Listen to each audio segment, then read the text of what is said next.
Welcome to a journey into one of the most disquieting tales ever concealed within the silent stone and mist of the Appalachian Mountains.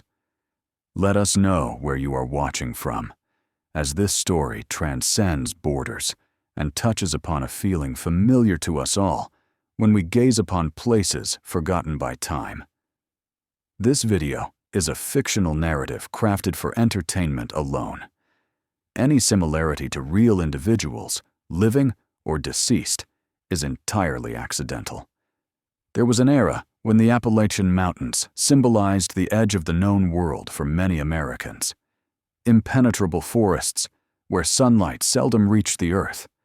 Trails vanished among primordial trees, and deep gorges where the echo of one's own voice seemed to emanate from another realm. The year was 1931, and that land between Kentucky and West Virginia still exhaled isolation, as if the 20th century had neglected to arrive. Inhabitants lived in tiny settlements, connected solely by dirt roads that became mud in the rain and vanished beneath winter snow. Most homes had no telephones. News traveled slowly over weeks, and secrets could endure forever. That autumn, the leaves began to fall unusually early. The elders interpreted this as an omen of a severe winter. But there were also those who murmured other things, that the forest was restless, that something had shifted in the air. Thomas Garrett was a traveling merchant who journeyed between villages, selling tools, fabrics, and medicines. He knew every bend of those treacherous roads, every decaying wooden bridge best crossed with caution. He possessed a solid reputation, a dependable man who always returned home to Harlan County, Kentucky, every Friday, without exception. Until one week, he simply did not return. His wife waited a day, then two, then an entire week. When neighbors finally offered to search, they discovered his abandoned wagon in a clearing, the horses grazing peacefully, but with no trace of Thomas. What was perplexing was how untouched everything remained. His merchandise was still there, neatly arranged, nothing stolen. The blanket he used to cover the boxes was meticulously folded on the driver's seat. It was as if he had merely stepped down from the cart and walked into the woods, leaving everything behind. No one does that. No one abandons their livelihood, their means of supporting a family, without cause. The men who found the wagon followed footprints leading into the forest, but after about 100 meters, the tracks ceased entirely, as if Thomas had simply evaporated into the damp morning air. It was then that someone mentioned the house, a structure hidden in the forest's densest part. In a place where few dared to go, it was said to have been built decades prior by a hermit seeking distance from everything and everyone. The two-story building was constructed from dark, somewhat rotten wood, with broken windows resembling empty eyes watching any approach. No one knew for certain if anyone still dwelled there, but stories persisted. There were always stories about such places, accounts of faint lights glimpsed through trees at night, of smoke curling from the chimney, even on the hottest summer days, of peculiar sounds echoing through the woods under a full moon. Most people avoided that area, not from fear of ghosts or superstition, but because of something more primal, more instinctive. That place simply felt wrong. The surrounding vegetation grew strangely, twisted, as if the earth itself were uneasy. Animals did not nest nearby.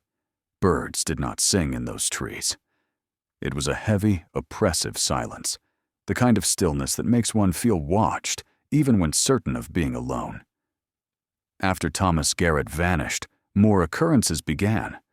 Minor incidents that individually meant little, but together wove a disturbing pattern. A farmer discovered 3 of his sheep dead near his property's edge, arranged in a perfect circle, with no visible injuries. A woman insisted she saw a tall, slender figure observing her house from the forest's edge at dawn. But when she called her husband, no one remained. Children returned from play, speaking of a voice calling their names from within the woods, a sweet, gentle voice that promised to show them marvelous things if they would only venture a little deeper. Parents began keeping their children closer to home. Doors were locked earlier, and that house in the woods, that shadowy structure standing like an open wound in the landscape, began to dominate hushed conversations, nervous glances, and the nightmares that woke people in a cold sweat. The Appalachian forest has always possessed its legends, its tales told around campfires to send shivers down visitors' spines. But this was different. The fear spreading through the communities had a tangible texture. It wasn't the kind of story that ends with a nervous laugh and dismissal. It was something that made people check their windows before bed, that transformed every shadow among the trees into a potential menace. Samuel Blackwood was a blacksmith in a village called Thornhill, a scattering of perhaps 20 houses along a narrow valley. A practical man with calloused hands and little patience for superstition.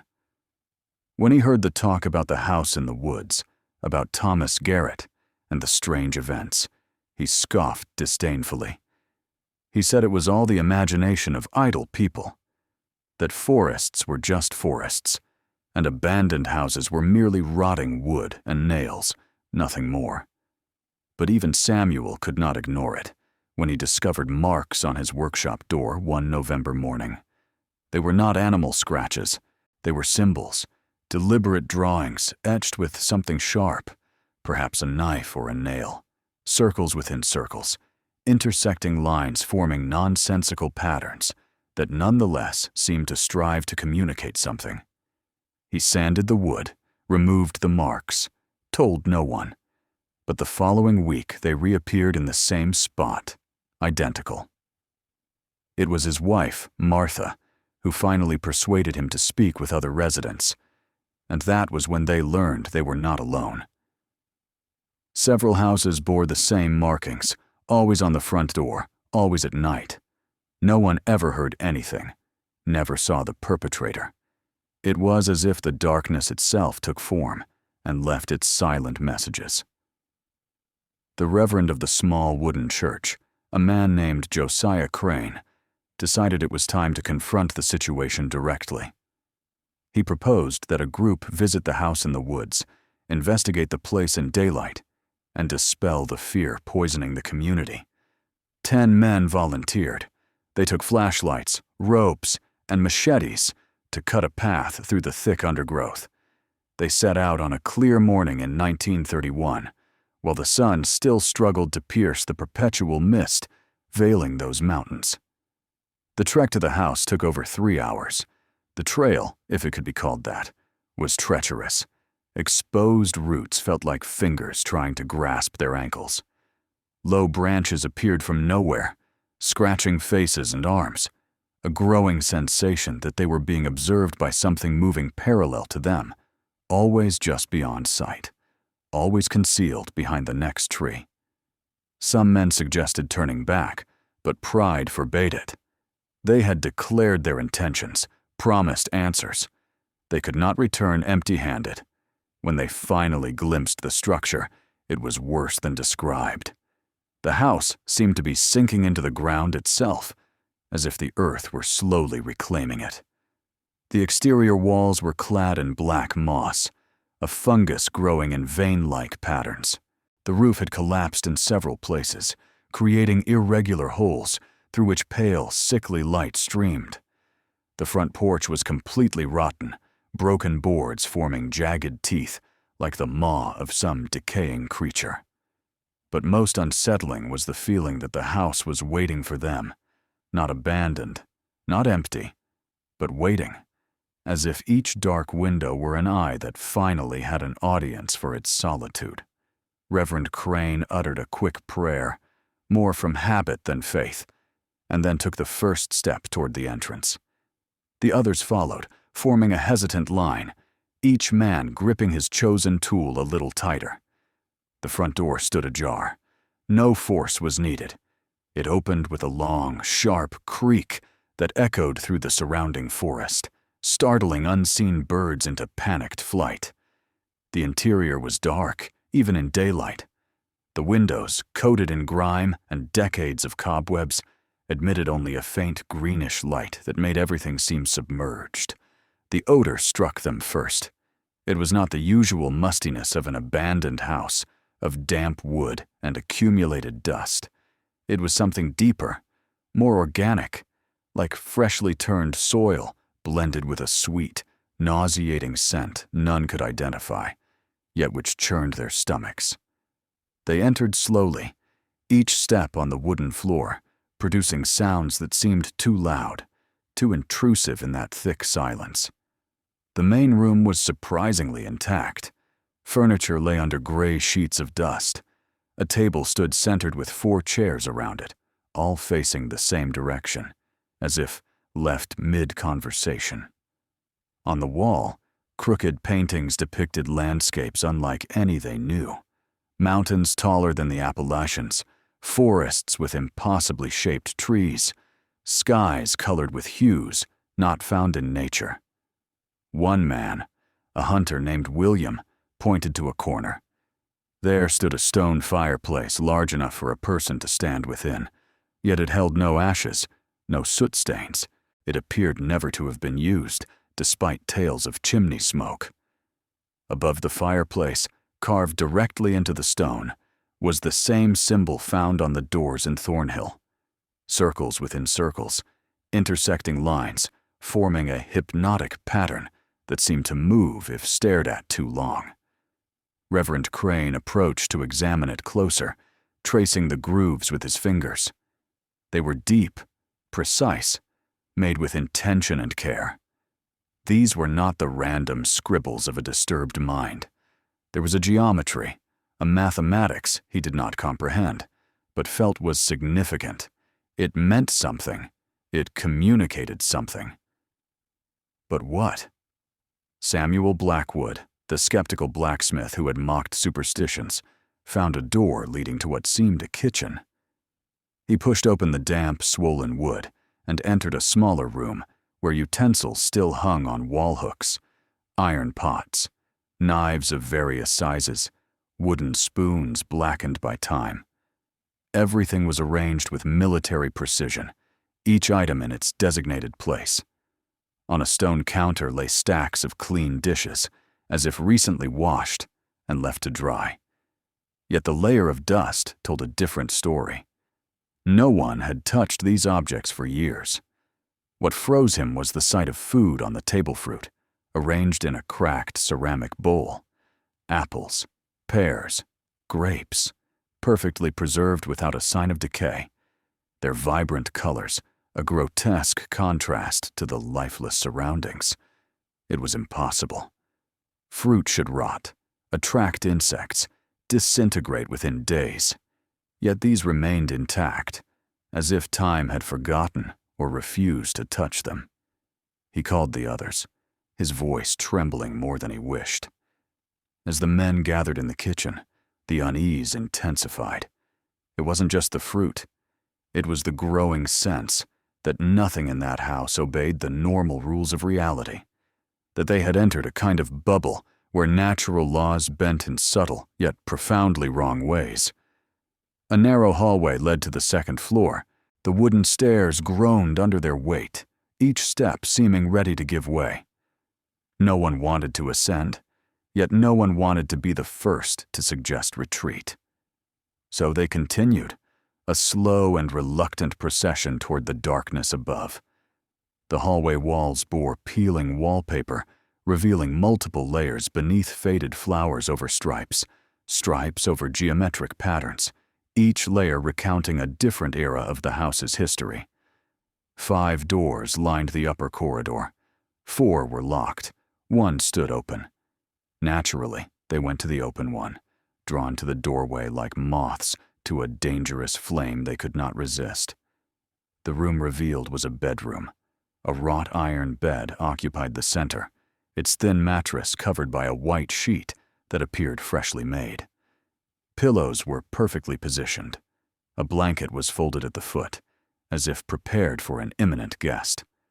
On the walls, more symbols, but these differed from those on the fireplace. They were larger, more elaborate, covering entire surfaces from floor to ceiling, and they were not merely carved. They were painted with a dark substance that had dripped in places, creating patterns resembling rain on windows. The Reverend attempted to identify the material, but decided he preferred not to know. A desk by the window caught William's attention. Upon it lay stacks of age-yellowed paper. He picked up the top sheet and began to read. They were notes, diaries perhaps, but the handwriting changed on each page as if multiple individuals had written there. Some entries were brief, a single line. The calling is getting stronger. Others were longer, entire pages of dense text, where neat handwriting gradually deteriorated into frantic scribbles, words repeated dozens of times, circles drawn over letters, sentences making no sense in any language he knew. One entry in particular halted him. Dated October 1931, just weeks prior, it stated simply, "They came looking for me. Finally, after waiting so long, they came. Now I can show them. Now I can share what I learned here. The house is satisfied." A chill traversed William's spine. He looked at the other men in the room, all exploring different corners, handling objects, perhaps better, left untouched. He was about to suggest departure when a sound arose from below, from the ground floor they had just left. It was a slow, deliberate dragging, as if something heavy were being moved across the wooden floor. And then, clearly, unmistakably, the sound of a door closing. They all froze. They looked at one another, counting silently. 10 men had entered the house. 10 men were now in that room. So, who or what was moving downstairs? Reverend Crane was the first to move, stepping quickly into the hallway. The others followed, forming a tight group at the top of the stairs, peering into the dim light below. The main room had changed. The sheets covering the furniture had been removed, revealing dark wood chairs and a sofa upholstered in faded red velvet. The central table now bore lit candles, their flickering flames casting dancing shadows on the walls. But most unsettling was that the 4 chairs around the table, previously empty, now held occupants. They were not people, at least not precisely. They were shapes suggesting people, dark silhouettes occupying the chairs, seemingly formed of solidified shadow. They possessed no distinct features, only vague suggestions of where eyes and a mouth might be. And they sat completely motionless, facing the staircase, as if they had anticipated the men's descent and were simply waiting with infinite patience. Samuel descended first, his heavy footsteps shattering the oppressive silence. Reaching the bottom step, the figures remained still. They sat as before, observing, or perhaps merely existing in that impossible space between reality and imagination. He took 2 more steps into the room, and then noticed something that froze his blood. The figures were breathing, or at least performing movements that mimicked breathing. A subtle, synchronized rise and fall, as if they shared a single lung.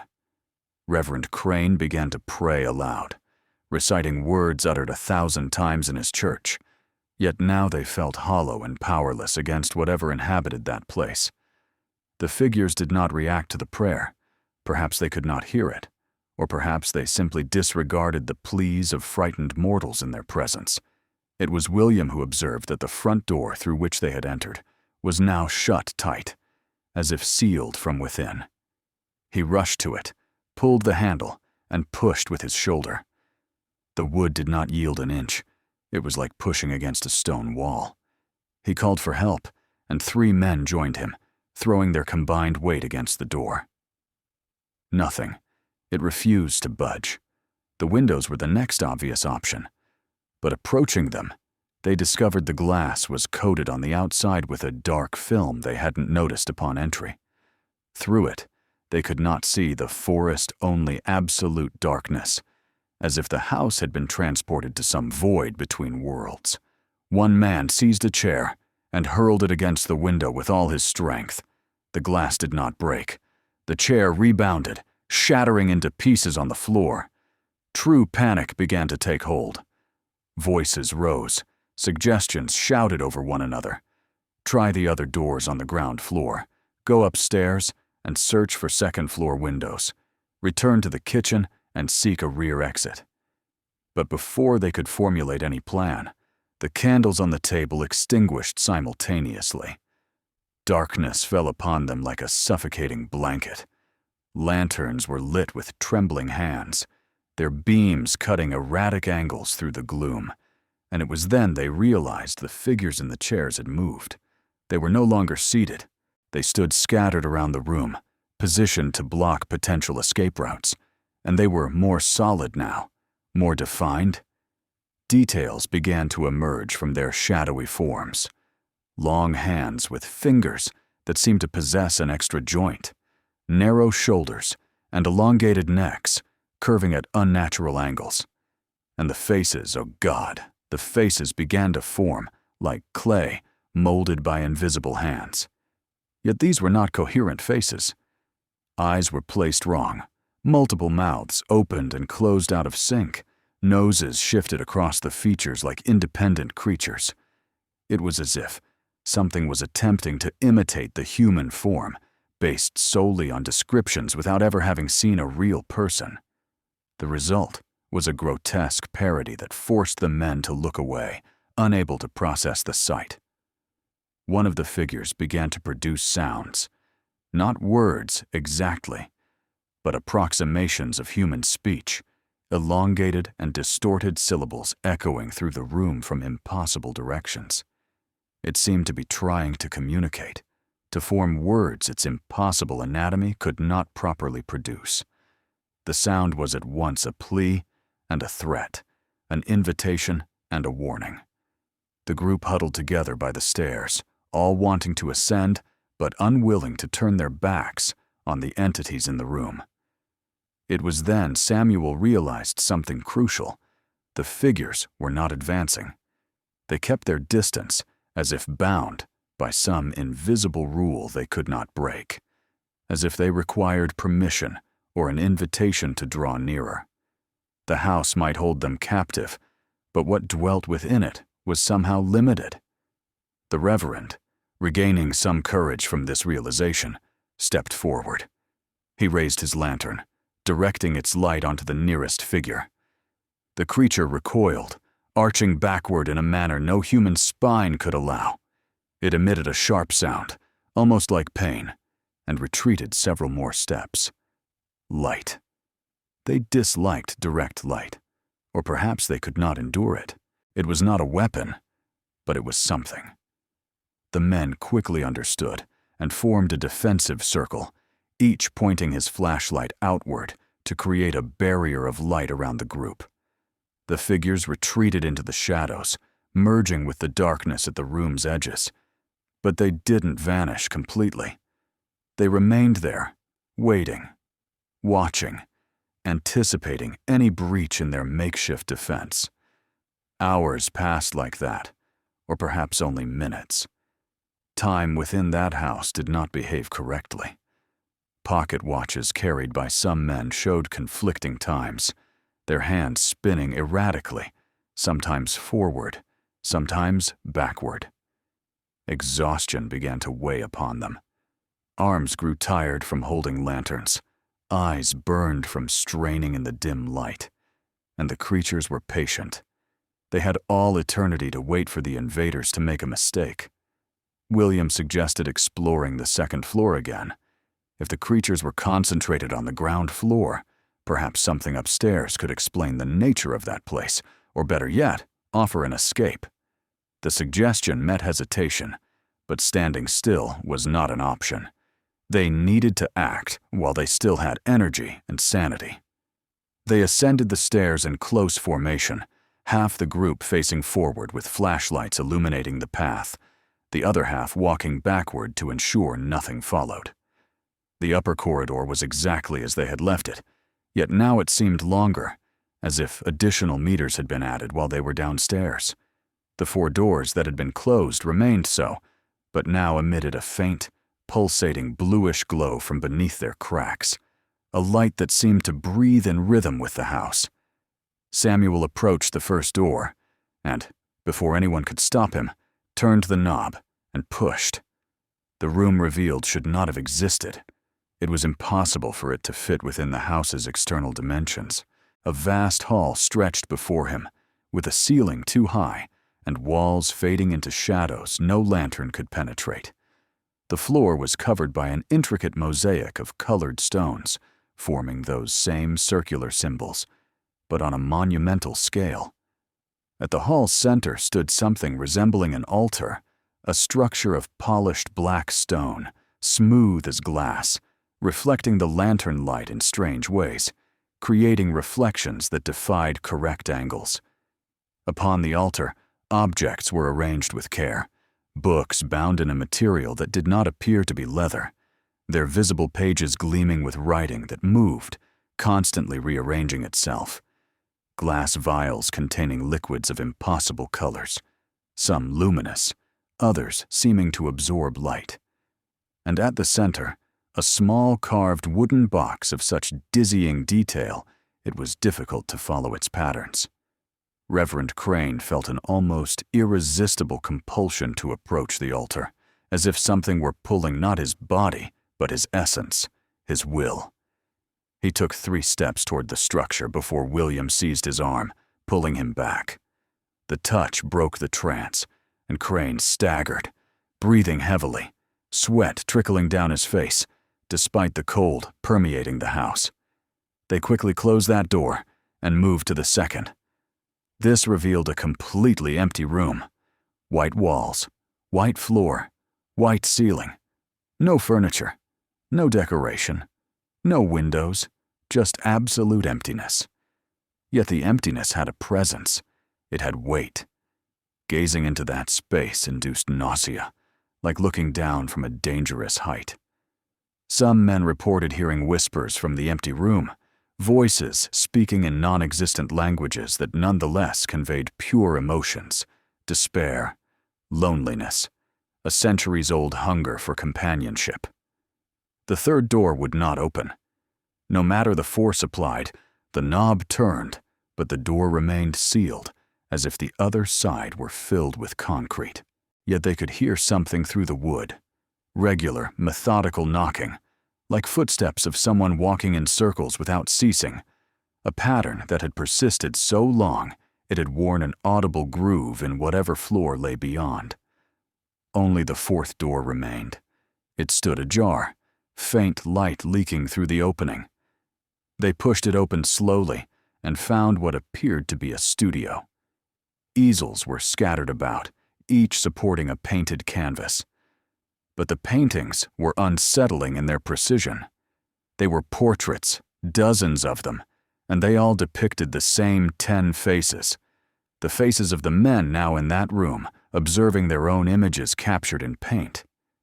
Each portrait showed one of them in different poses at different times. Some appeared painted years ago, judging by the canvas aging and painting style. Others seemed fresh, the paint still glistening wet. William found 3 paintings of himself. In the first, he held a rifle, dressed for hunting. In the second, he sat at his dining table with a pensive expression. In the third, he stood exactly where he was now, in that studio, looking at his own painting with the horror he knew was etched on his face at that moment. The implication was clear and terrifying. The house knew them, not just since their entry.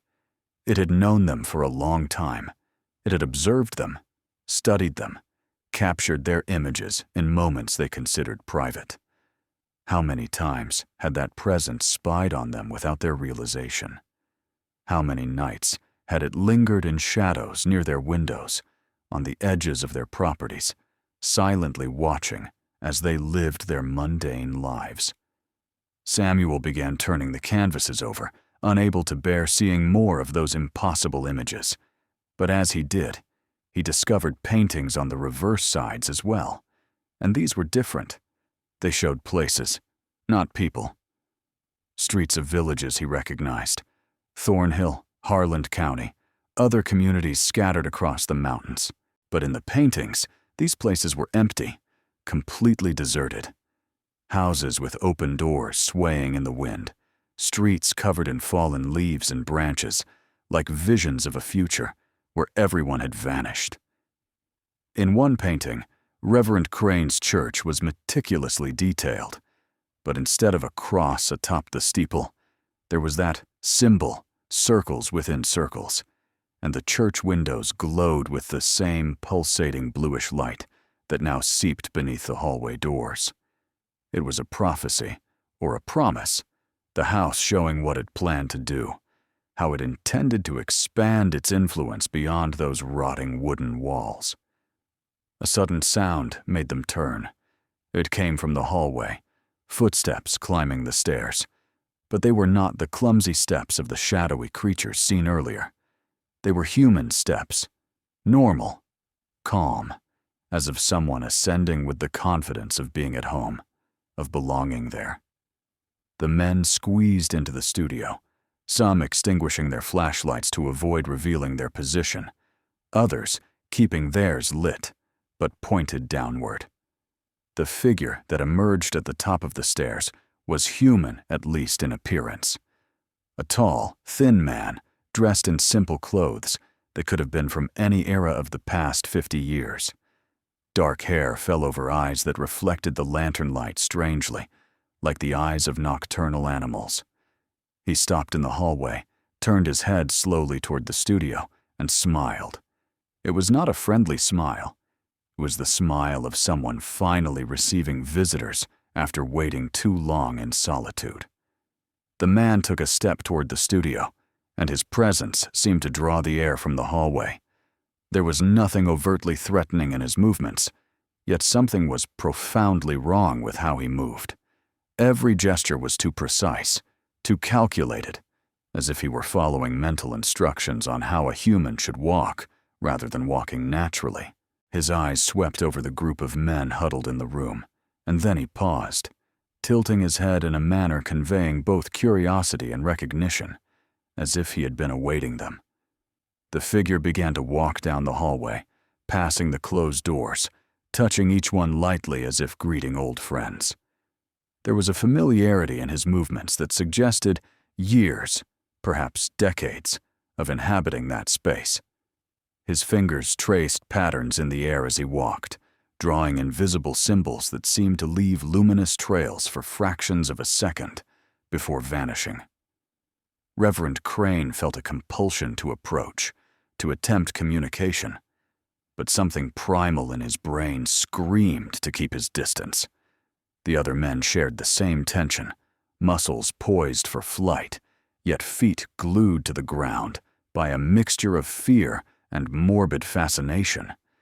It was like watching a snake approach, knowing any sudden movement could trigger an attack, yet unable to look away. The figure stopped before the door to the empty room they had explored earlier. He placed both hands on the wood, and for a moment seemed to listen to something on the other side. His posture suggested conversation, as if he were answering questions only he could hear. Then he nodded, a slow and deliberate motion, and continued his walk toward the stairs. The men followed, keeping their distance, but unable to let him out of sight. A growing sense arose that this encounter was inevitable, that somehow the entire sequence of events since they entered the house had been choreographed to lead to this moment. Every open door, every symbol seen, every disturbing revelation had been a step on a ladder leading to this confrontation. They descended into the main room, where the shadowy figures remained seated around the table. The man's presence seemed to animate them somehow.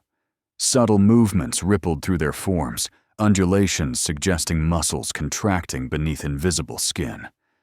But they didn't rise. They did not attack. They simply observed with that intense attention predatory creatures devote to potential prey. The man went to the fireplace and placed his hand on the symbol carved into the stone.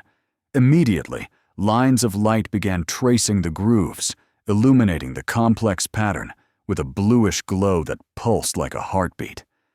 The light spread across the walls, revealing more symbols that had been invisible in the darkness, an intricate network covering every inch of the room.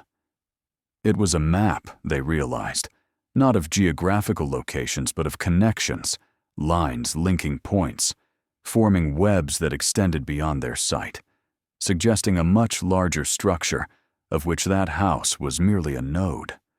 The temperature in the room began to drop.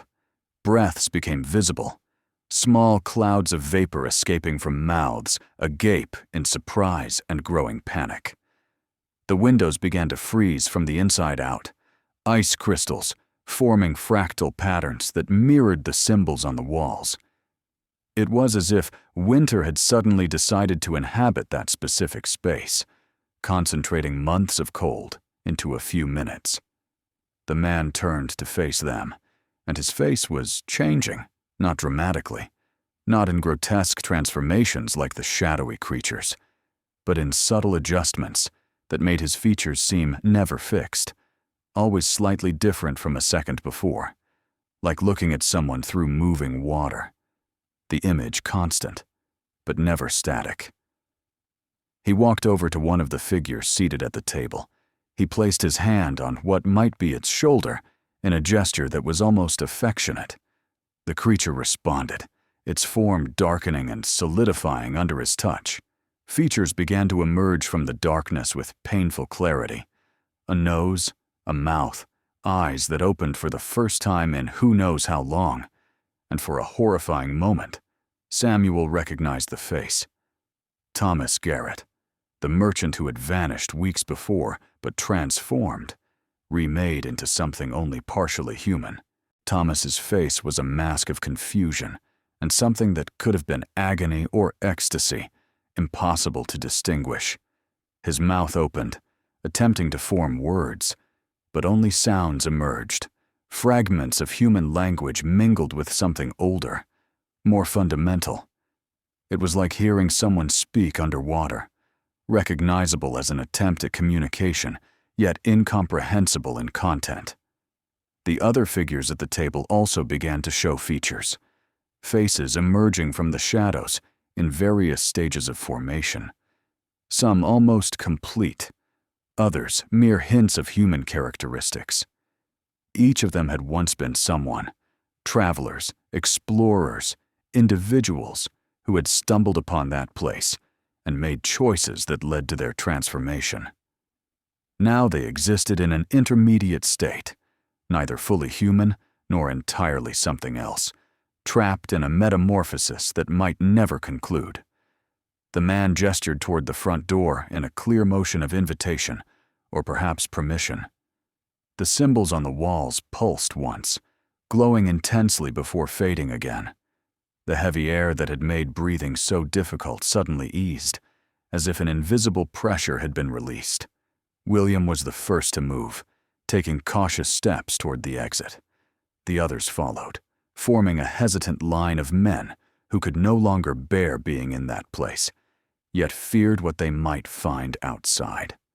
The door was ajar now, a sliver of strange light leaking through neither sunlight nor moonlight, an ambiguous luminosity that didn't belong to any specific time of day. Samuel reached for the doorknob, and to his astonished relief, it turned easily. The door opened without a creak, without resistance, as if it had never been locked. The forest outside was visible, but different. The colors were slightly desaturated, like an old photograph. The trees remained completely still, not a single branch swaying, as if they were a painted scene rather than living vegetation. They left in a tight group, practically running across the rotten porch that now felt solid beneath their feet. No plank yielded as it should given its apparent decay. They stepped onto the damp forest floor, and only then did some allow themselves to look back. The house remained there, its dark windows watching like blind eyes. The man stood motionless in the doorway, a statue observing their departure, and behind him, vaguely visible in the interior gloom, were dozens of other figures, not just the 4 at the table crowds. Rows and rows of humanoid forms in various stages of transformation, all facing the exit, all watching the visitors who had chosen to leave. The walk back through the forest was silent. No one had words to process what they had experienced. Their flashlights illuminated the path, but the light seemed weaker now, less effective against the shadows gathering between the trees. Normal forest sounds, crickets, owls, the rustling of small animals were completely absent. It was like walking through a world emptied of life, leaving only the hollow forms of things. It took them hours to find the main trail leading back to their communities. When they finally emerged from the densest part of the forest, the sun was rising, painting the sky with colors that seemed more real, more solid than anything they had witnessed in the last few hours. The morning light touched their faces, and some men began to cry, silent tears of relief at having survived, at being back in something they recognized as normal reality. But a change lingered in them that no amount of daylight could fully erase. They had seen something that should not be seen. They knew something that should not be known, and that knowledge weighed like a stone on their chests, a permanent awareness that the world was far stranger, more dangerous, and less comprehensible than they had believed all their lives. The days following their return were marked by a heavy silence that settled over the communities, like a dense fog refusing to dissipate even under bright sunlight. The 10 men who had entered that house came back, changed, carrying something invisible, yet palpable in their empty gazes and cautious movements. They did not speak of what they had seen, not because of any agreement, but because they could not find the right words. How to describe colors that don't exist in the visible spectrum, how to explain sounds that resonate within the mind instead of the ears. Samuel Blackwood returned to his forge, but his hands trembled as he gripped the hammer. The rhythmic cadence of metal striking metal he had maintained for decades was now erratic, hesitant. He found himself stopping mid-task, staring into the furnace fire, seeing patterns in the flames that too closely resembled the symbols on the walls of that house. His wife Martha noticed he would wake in the middle of the night, sit on the edge of the bed, and remain there for hours, simply staring at the shadows in the corners of the room, as if waiting for them to take shape and substance. William the hunter could no longer enter the forest. That space which had been his second home, where he knew every trail and every tree, now felt foreign and hostile. He looked at the line of trees on the horizon and felt his stomach clench, cold sweat breaking out on his forehead. The mere thought of being surrounded by that dense green, that twilight where sunlight struggled to penetrate, filled him with an uncontrollable dread. His rifles remained leaning in the corner of his house, gathering dust as he found excuses to stay in open fields where he could see the horizon in every direction. Reverend Crane tried to find comfort in his faith, but the words he had repeated throughout his clerical life now sounded hollow, devoid of real meaning. How could he preach about the divine order of creation when he had seen evidence of something far older, far stranger than any theology could explain? He stood at the pulpit on Sundays, gazing at his small congregation, wondering if he should warn them, tell them there were things beyond their comprehension, forces that didn't fit into simple categories of good and evil, heaven and hell. But he always hesitated, always closed his mouth before the words came out. For how could he impose that burden of knowledge on people who could still sleep peacefully at night? The marks that had appeared on the doors of houses stopped appearing after the men returned, as if the presence that had left them had achieved its goal, had delivered its message, and was now content to wait. But the absence of the marks did not bring relief. On the contrary, it created a tension of anticipation, a feeling that something was being prepared, that events had been set in motion and were now following their inevitable course. Other phenomena began to occur, subtle enough to be rationalized individually, but forming a disturbing pattern when considered together. Animals behaved strangely. Dogs barking at empty corners, cats refusing to enter certain rooms. Clocks all stopped at the same time, always showing exactly midnight, regardless of when they ceased functioning. Mirrors reflected images with a slight delay, creating disconcerting moments where a person would turn their head, but their reflection would remain looking straight ahead for a fraction of a second longer. People began having the same dreams, not identical in detail, but sharing central themes and imagery. Dreams of walking down endless corridors with doors on either side, each leading to another identical corridor. Dreams of voices calling from places that could not be reached, always beyond the next bend, always on the other side of yet another door. Dreams of symbols writing themselves on skin, burning without pain, but leaving permanent marks that disappeared upon waking, though the sensation remained. Ghosts of tattoos that never physically existed. Martha Blackwood was the first to voice what others were thinking, but afraid to say. At an informal gathering at the Reverend's house, where wives and husbands had come together under the pretext of a communal dinner, but all knowing the true purpose was to discuss the unease that had settled over their lives, she put the collective fear into words. Something had followed the men back. Not physically, not as creatures follow prey, but something more subtle, more insidious. An awareness, a focus, as if that presence in the house had extended part of itself through the connection established that night, maintaining an invisible thread linked to the 10 men who had invaded its domain. The ensuing discussion was tense, voices rising in disagreement over what should be done. Some argued they should gather more men, return to the house with proper tools, and burn it to the ground, destroying the place and whatever inhabited it. Others, more cautious, pointed out that fire might not be enough, that whatever that place was might exist beyond its physical manifestation, that destroying the wooden structure might simply unleash something now contained within. Samuel, listening to the arguments, finally spoke in a low but firm voice. Perhaps the solution wasn't destruction or confrontation.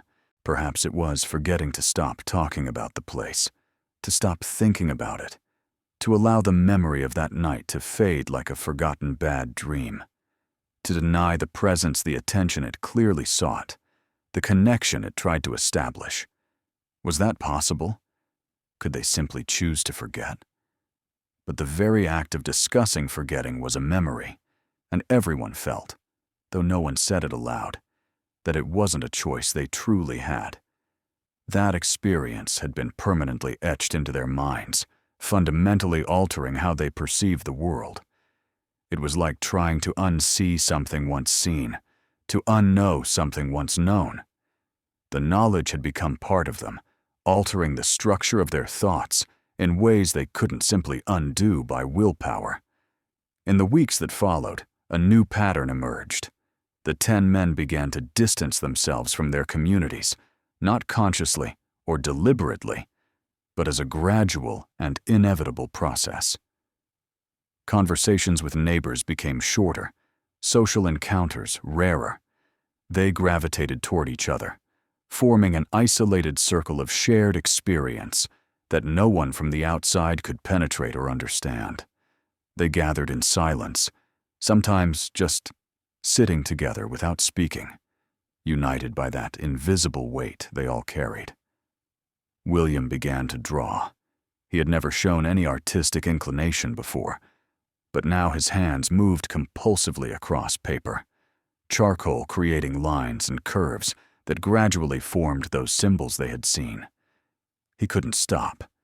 He would wake with his fingers stained black, paper scattered around his bed, covered with variations of the same obsessive pattern. The drawings were too precise, too detailed to be merely memory. It was as if his hand were being guided, as if something were using him as an instrument to reproduce information that his conscious mind could not fully retain. Reverend Crane began studying ancient texts he had ignored during his theological training. Grimoires and treatises on occultism that the Church officially disapproved of, but kept in archives for academic purposes.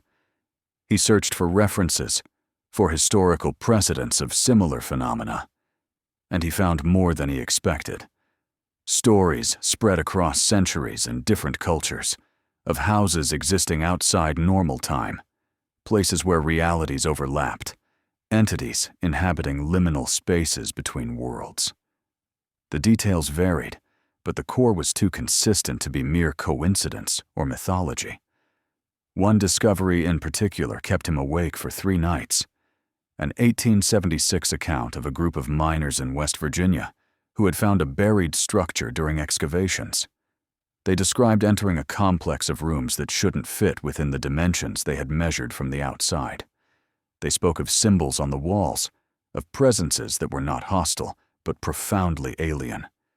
Of the 12 miners who entered, only 5 came out.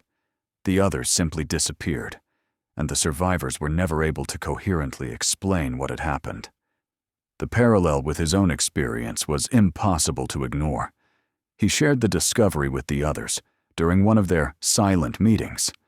The information was received with somber expressions, but not with surprise. In a way, it confirmed what everyone already suspected. That house in the forest was not unique. It was part of something larger, a network of geographically scattered locations, connected by principles that defied human comprehension. And if there were other places, there were other people who had gone through similar experiences, others who carried the same weight, the same disturbing knowledge. Samuel suggested that perhaps they should seek out these others, form some kind of survivor network, share information, learn from each other about how to cope with the consequences of having seen beyond the veil of normal reality. The idea had merit, but it also presented dangers. Connecting people who had been touched by these forces could strengthen the bond they all shared with the places that had marked them. It might be exactly what those presences wanted, to facilitate their access to the world through connected human networks. While they debated these issues in increasingly complex circles without reaching satisfactory conclusions, something changed. It was William who noticed it first. The drawings he had compulsively created for weeks began to change on their own. Lines he had drawn in specific positions moved when he wasn't looking, rearranging themselves into new configurations. The symbols were evolving, growing more complex, as if maturing organically. With each new iteration, he felt a growing understanding, not intellectual, but visceral, that those patterns meant something important, something his mind was gradually learning to read. The transformation in William's drawings was only the beginning. Other signs began to manifest among the 10 men, each experiencing unique but related changes. Samuel discovered he could feel metal in ways he had never experienced before.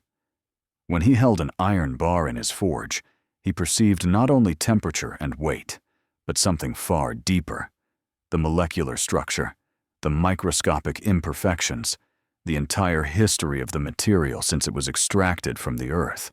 This knowledge came without words, information simply existing in his consciousness as if it had always been there. Reverend Crane began to hear fragments of thoughts, not complete mind reading, nothing so definite, but echoes of other people's concerns, flashes of their emotions like intermittent radio static. It was disturbing and invasive, a violation of privacy he hadn't asked for and couldn't control. He started avoiding crowds, preferring solitude where his mind could exist without being bombarded by the psychic impressions of others. The wives noticed the changes too. Martha watched Samuel wake exactly 3 minutes before dawn every day, regardless of when he had gone to sleep. His body had synchronized with a rhythm that didn't follow human clocks. He would stand by the window, watching the horizon gradually shift from black to gray, and finally to the colors of dawn, his lips moving as if counting a sequence only he could perceive. William stopped eating meat, not out of moral choice, but because his body simply rejected it. Any attempt to consume animal protein resulted in immediate nausea, as if his digestive system had been reconfigured to process only vegetation. He visibly lost weight, his features growing more angular and sharp. His wife tried to prepare thick soups and rich breads, but he could only swallow small amounts before his stomach protested. The shared dreams intensified. Now they weren't just similar in theme, but identical experiences. All 10 men dreamed of being in the same place at the same time, moving through those endless corridors together, exploring even as their physical bodies slept separately. In these dreams, they encountered doors opening into impossible rooms, each containing objects or concepts their waking minds couldn't process, but which in the dream state felt perfectly natural. One night, they all dreamed of the same room. It was circular, its walls covered in those now instinctively recognized symbols. In the center, a fountain flowed upward instead of downward, defying gravity, while creating hypnotic patterns in the air. Around the fountain waited figures, not the shadowy creatures they had encountered in the house, but more defined, solid forms, people who had been completely transformed, who had undergone the entire metamorphosis and emerged as something different. They did not speak, but communicated through sensations, conveying welcome and encouragement, suggesting that the journey the 10 men had begun had a destination, a purpose greater than they could yet comprehend. Upon waking, each carried the same vivid memory of that dream.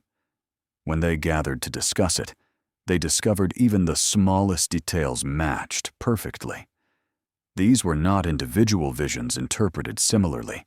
It was a genuine shared experience, as if their consciousnesses had actually met on some plane parallel to physical reality. The implication was both fascinating and terrifying. If they could meet in that space, what else could access it? What other presences inhabited those dream dimensions? Martha confronted Samuel on a cold December afternoon. She could no longer ignore the changes, no longer pretend everything would return to normal if they just waited long enough. She demanded answers, wanting to understand what was happening to her husband, to all the men who had entered that damned house. Samuel tried to explain, struggling for words that could convey the experience without sounding insane. But the more he spoke, the more he saw fear growing in her eyes. Not fear of him, but fear for him. Fear of what he was becoming. She asked a simple question he couldn't answer. Will this stop? Will there be a point where the changes cease, and you remain who you are now? Or is it an ongoing process, a transformation that will only end when there is nothing human left? Samuel opened his mouth to assure her everything would be all right, but the words died before they formed because he didn't know. He had no way of knowing. Thomas Garrett was weeks, maybe months, ahead of them in that process, and what he had become was only partially recognizable as human. Was this the fate of them all? The community began to murmur, not openly or with direct accusations, but in hushed conversations that stopped abruptly whenever any of the 10 men approached. There was talk of witchcraft, of demonic possession, of curses they had brought upon themselves by meddling in things that should have been left alone. The Reverend tried to use his position to calm the fears, but his own credibility was compromised. How could he preach about divine goodness when he himself was visibly changing in ways no Christian theology could explain? William made a decision. If transformation was inevitable, if there was no way to reverse what had been started, then perhaps they should embrace it instead of resisting. Go back to the house, seek answers directly from the source, fully understand what was happening to them and why, instead of living in agonizing uncertainty. The proposal met mixed reactions. Some agreed, feeling that facing the situation would be better than this slow agony of change without understanding. Others recoiled, arguing that going back would be surrendering completely, accelerating the transformation instead of trying to keep it under control. Samuel was torn. Part of him desperately wanted answers, but another part, the part still clinging to his identity as a blacksmith, as a husband, as a member of a community, feared that crossing that door again would be the point of no return, that until now, despite all changes, there was still a possibility of maintaining some semblance of normal life. But if they went back, if they actively sought more contact with that presence, they would be deliberately choosing a path leading away from everything they knew. The decision was postponed, but the tension between action and inaction created increasing pressure. Each passing day brought new manifestations of the changes. One of the men, a farmer named Robert, woke one morning to discover he could see in the dark, not vaguely, not merely adjusting to twilight, but with perfect clarity as if it were midday. His night vision was so precise, he could count individual threads in fabrics by starlight. Another man developed extreme sensitivity to vibrations, feeling the footsteps of people walking 100 meters away through the ground. These skills were useful, even admirable in a different context, but they came with losses. Robert found that direct sunlight now caused him pain, forcing him to wear wide-brimmed hats and stay in the shade. The vibration-sensitive man could no longer sleep properly. Every slightest movement in the house woke him instantly. The gains had a price, and the price was accumulating. Winter deepened over the Appalachians, bringing snow that blanketed the forest in silent white. The house, that cursed place that had started it all, became even more isolated, trails leading to it, disappearing under layers of frozen precipitation. But all 10 men knew exactly where it was. They could feel it like an internal compass, always pointing in the same direction. Even with their eyes closed, even in complete disorientation, they instinctively knew which way to go to return. The connection had been established and could not be broken by mere physical distance. The end of January brought a snowstorm that isolated communities for days. Roads disappeared under white drifts, reaching up to a man's waist. Families locked themselves in their homes, burning firewood to keep the deadly cold out. It was during these long, dark nights that dreams became more intense, more vivid, as if nature itself had created ideal conditions for that other reality to bleed through the weakened barriers of human consciousness. Samuel dreamed he was walking through the snow toward the house. In the dream, his feet left no footprints. They didn't sink into the white surface. He floated above it as if weight were an optional concept he had chosen to ignore. The surrounding forest was transformed by the snow. Each tree, a white pillar against the gray sky, branches bent under the weight of accumulated precipitation. But there was something wrong with the proportions. The trees were too tall, the spaces between them too wide, as if geography had been stretched overnight. When they reached the house in the dream, it was different too. Still the same dark wood structure, but now there were extensions that hadn't been there before.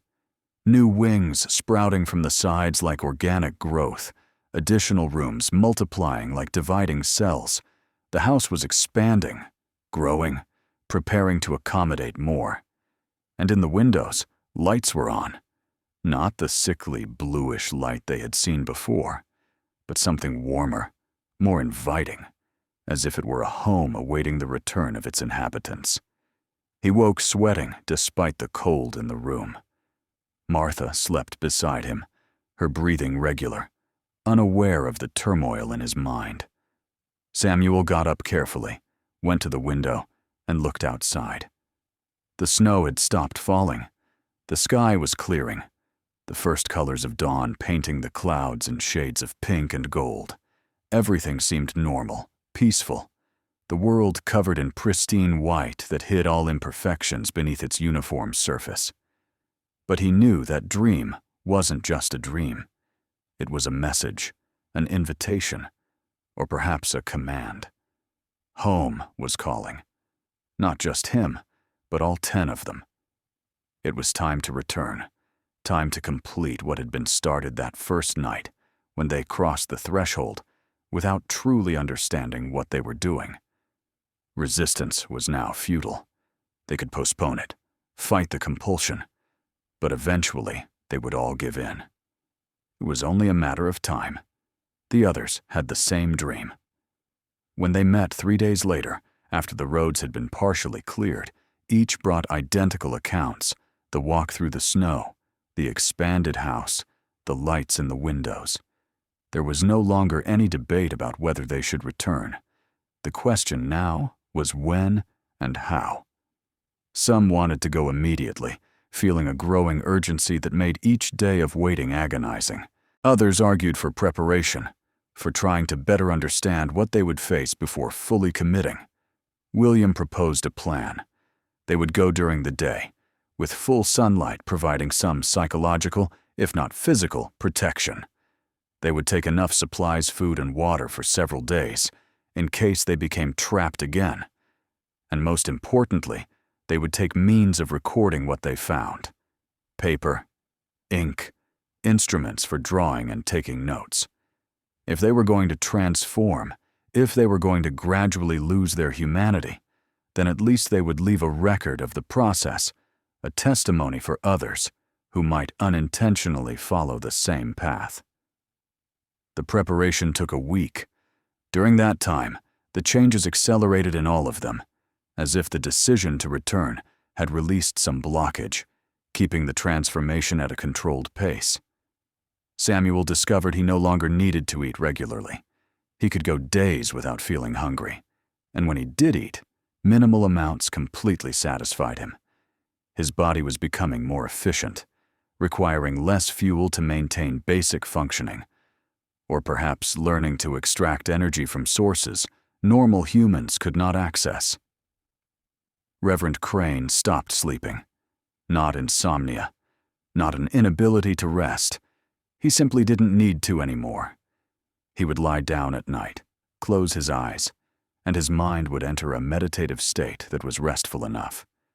Dreams still came, but now he remained conscious during them, observing the dream narratives unfold, while part of him remained awake and analytical. It was disconcerting, existing in 2 states simultaneously, but he gradually learned to navigate this duality. William noticed his perception of time was changing. Moments stretched or compressed in ways that didn't correspond to clocks. A conversation that seemed to last hours had been only minutes. A walk he thought had taken minutes had consumed an entire hour.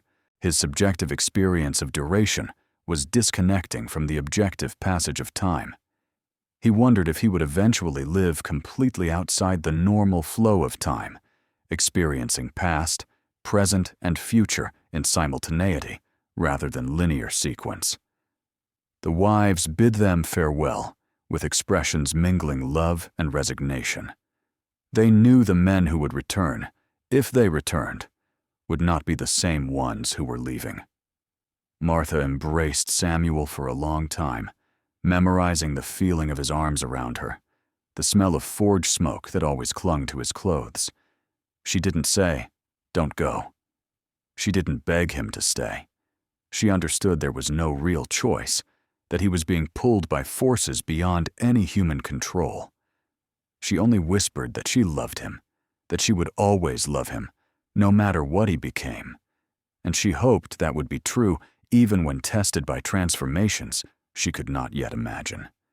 The journey through the snow-covered forest was silent. The 10 men walked in single file, following trails only they could discern beneath the uniform white. They needed neither compass nor map. The house pulled them like a magnet, each step inexorably drawing them closer to their destination. Animals watched from a safe distance, eyes gleaming between the trees, but none approached. They could sense these humans carried something strange, something animal instinct recognized as dangerous or simply incomprehensible. When the house finally emerged from the trees, it was exactly as in the dreams: expanded, transformed, new architecture sprouting from its original structure like mushrooms growing from a fallen trunk. The additions didn't follow normal construction logic angles that shouldn't work, walls curving in geometrically impossible ways, windows arranged in patterns that hurt the eyes to follow. But somehow, it all held together, defying not only physics, but basic expectations about how structures should exist in three-dimensional space. The front door was open, not ajar as before, but wide open, inviting warm light streaming out, creating a golden rectangle against the snow. Smoke rose from the chimney in a straight column that didn't waver despite the wind. Someone or something had prepared the place to receive them. There was expectation in the air, an almost palpable anticipation, as if the house itself were eager for their return. Samuel was the first to cross the threshold this time, without hesitation, without looking back for the others' comfort.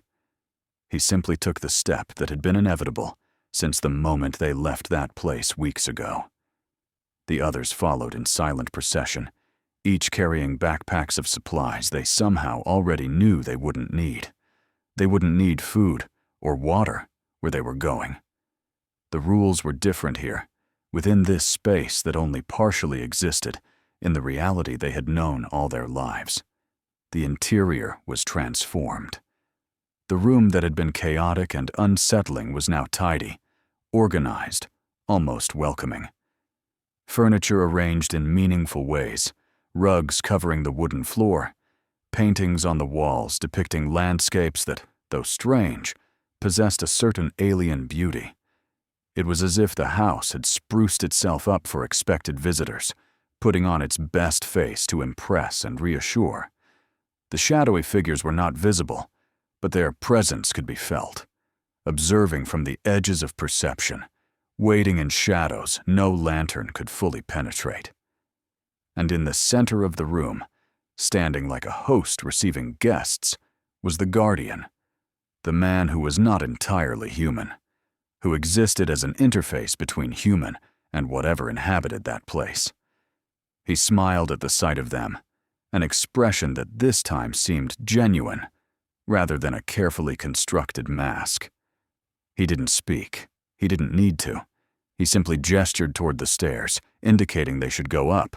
There was more to see, more to understand, a whole universe of knowledge awaiting them upstairs, in rooms they hadn't fully explored the first time.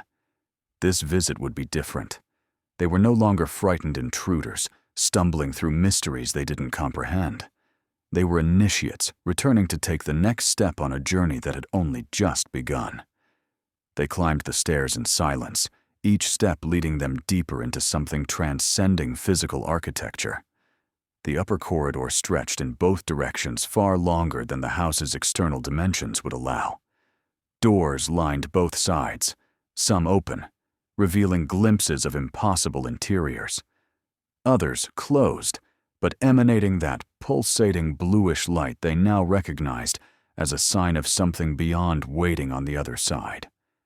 The guardian guided them through that labyrinth of corridors and rooms, each space revealing a different facet of what that place truly was, just a house, but a point of convergence, a library of knowledge humanity had forgotten or never knew, an archive of possibilities existing on the margins between the known and the inconceivable.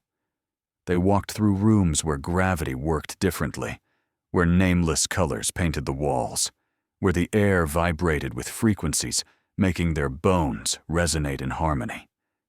Samuel felt something loosen inside him. The resistance he had maintained, that last thread of attachment to his former identity, simply dissolved. It wasn't painful. It was liberating, like letting go of a weight carried for so long he had forgotten what it was like to exist without it. He looked at his hands and saw they were changing, becoming more translucent, as if seeing through multiple versions of himself superimposed in the same space. William stopped in front of one of the open rooms and recognized the place from his dreams. The fountain of water flowing upward. The symbols on the walls he could now read as if they were his native language. And around the fountain, the transformed figures they had seen before. But this time, he recognized some faces. Thomas Garrett was there, completely changed, but somehow more present, more vivid than he had ever been as an ordinary human. He waved, a gesture communicating welcome and encouragement. Reverend Crane finally understood. It wasn't about losing humanity. It was about expanding beyond it, becoming something greater, more complex, capable of perceiving and existing in dimensions the limited human form simply couldn't access. The transformation wasn't an end.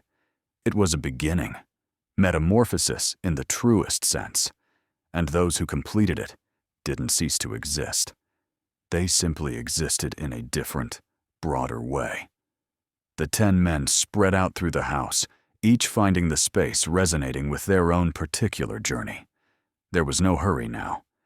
Time worked differently within those walls. They could explore for days or years, and in the outside world, only hours would have passed, or perhaps the other way around. It no longer mattered. They had stepped outside the linear flow of cause and effect, governing ordinary existence. Samuel found a room full of tools he had never seen before, but immediately understood how to use. Instruments for shaping not just metal, but reality itself.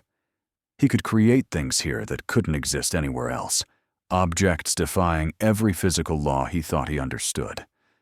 The prospect filled him not with fear, but with something like joy, renewed purpose on a scale never imagined possible. William discovered his drawings had been only the beginning. Now he could see the complete patterns, the sacred geometry underpinning the structure of existence. And more than see, he could manipulate them, small adjustments here and there, propagating through complex systems, altering outcomes in subtle but significant ways. It was an immense responsibility, but also a gift freely offered. The guardian watched them explore with an expression of paternal pride. He had guided many through this journey over decades, perhaps centuries. Each group brought its own questions, fears, discoveries, and each eventually found its place within the larger structure. This place represented a community existing beyond normal boundaries of space and time, connected by a shared understanding that reality was far more malleable, far stranger than most would ever suspect. Hours or days later, impossible to say for sure, the 10 men gathered again in the central room. They had changed, not dramatically, not in a way immediately obvious to a casual observer, but fundamentally. They carried themselves differently, looked at the world through eyes, seeing layers previously invisible. They had accepted the transformation, embraced what they were becoming. When they left the house this time, they knew they would return, not by compulsion or command, but by choice. This place had become as much a part of them as they had become a part of it. The connection was permanent, unbreakable. As they walked back through the forest, the crunchy snow beneath their feet, they could sense other similar places scattered across the mountains, spots where the veil was thin, where others might stumble upon mysteries that would change their lives forever. The communities they left behind would continue their routines. Crops would be planted and harvested, tools forged, prayers said. Ordinary life would go on for those choosing to remain within comfortable boundaries. But for the 10, for those who had seen beyond and chosen not to look away, a whole world of possibilities had opened up, and the journey was only beginning. The house would remain where it always had been, hidden in the forest, waiting patiently, because there would always be those who would search, who would be drawn to strange places where reality behaves differently. And when they arrived, they would find not horror, but transformation. Not an end, but the beginning of something their previous minds could never have understood or imagined.